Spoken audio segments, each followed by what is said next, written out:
akkasaa gootni jaalala.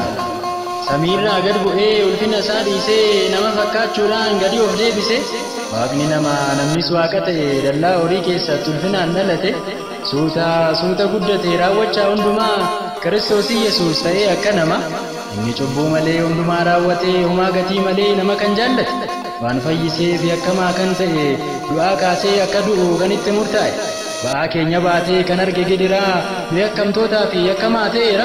Mootii ta'ee mootiin qoratamee Philaatoosiin kan sakatta'ame. Murteessaadhaan san beekne malee qulqulluudha jaalala koof keetiif malee.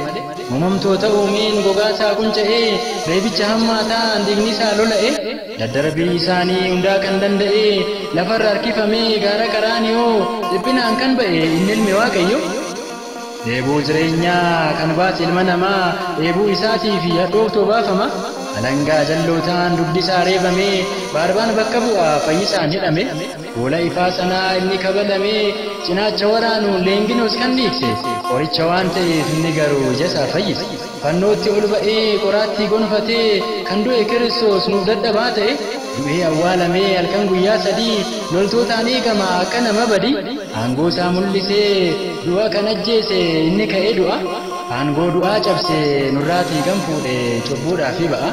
Ofii du'ee kan nu kaase lubbuu isaa kan nuuf kenne. Du'a isaan kan jiraanne lubbuu isaan bilisoomne. Har'as cubbamaadha jedhee kan nun dhiisne. Dheerachuu barootaan nuffee kan nun ganne.